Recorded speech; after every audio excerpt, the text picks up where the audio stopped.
So, some people in Rochester, like some code enforcement people, or Christine, some worker, people who basically just want to save money or injure me with diseases or make a situation worse, keep on saying these exact words: David, it's fine. David, it's fine.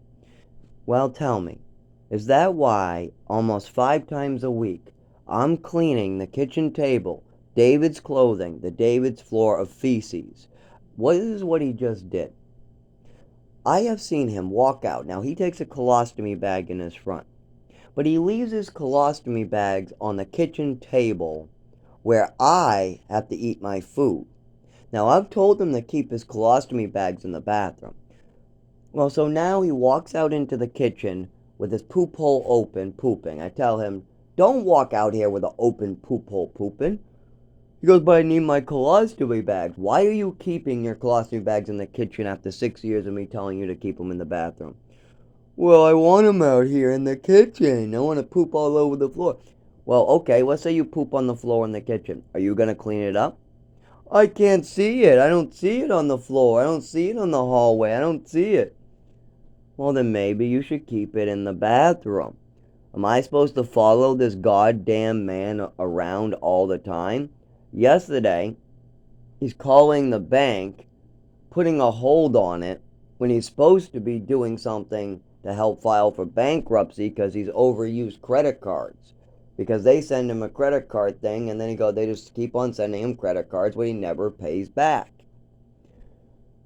So, tell me, is this man okay? He lit the house on fire.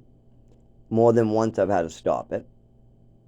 There's a fire extinguisher missing, which means I must have missed one.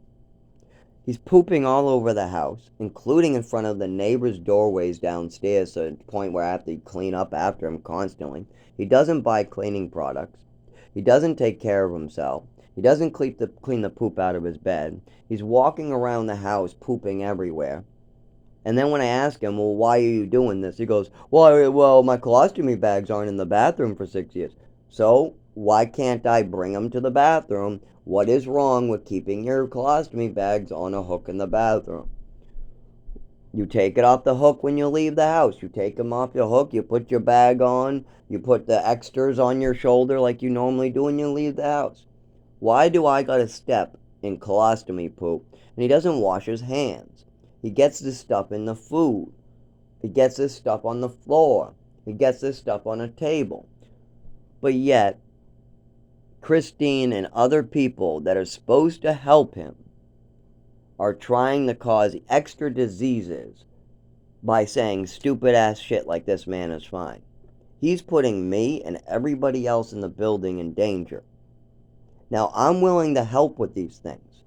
But when I get him a worker, like Christine at the Department of Health, when she says stupid ass shit like, oh, he doesn't need a lawyer, and then when I try to get David a lawyer, and he just needs to send some paperwork over, it takes him 3 months, and I go, David, I made you photocopies, you just need to mail this out. No, I don't. Christine says I don't need a lawyer. Well, what she meant to say is you are allowed to represent yourself in court. You don't have to have an attorney present, but you really should, David, because it's very unwise to represent yourself at 84 while senile, and you're driving your roommate completely nuts. Your roommate works for 12 hours a day, doing cleaning, working, and while he's injured, bleeding. I can't take any more of this injury shit. And all it would take is Christine to stop saying, you don't need to have a lease. What she means to say is that it is best to have a lease because it protects you, the tenant, but there is no legal requirement for you to have a lease. But instead, she makes general statements like, he is fine. He's independent. You don't need a lawyer. You don't have to have a lawyer. No, sorry, you don't need a lawyer. And then what's the other one? Oh, yeah, the one I just mentioned before that. And that was, let me see, you don't need a lawyer. Oh, you don't need a lease. Stuff like that. As I work my ass off. So now she's added 100 hours of work by making a general statement that confuses an old man. Then you got code enforcement asking trick questions to him that he doesn't understand. Like, for instance, here's one. I was outside, and this is the question they asked. Well, is it the landlord's fault and your fault?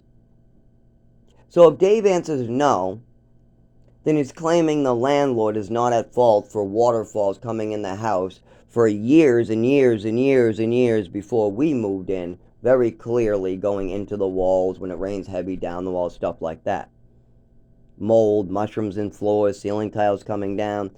So this has to continue. And then David gets more and more confused. I'm even going dizzy from this bullshit.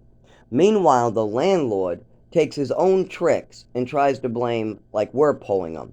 Oh no, Dave and Zach are just trying to get back at me for an eviction. Meanwhile, the eviction happened in the last couple months, but we've been trying to get help with stuff. Like, we've been living in a studio while I pay for a 2-bedroom. Why?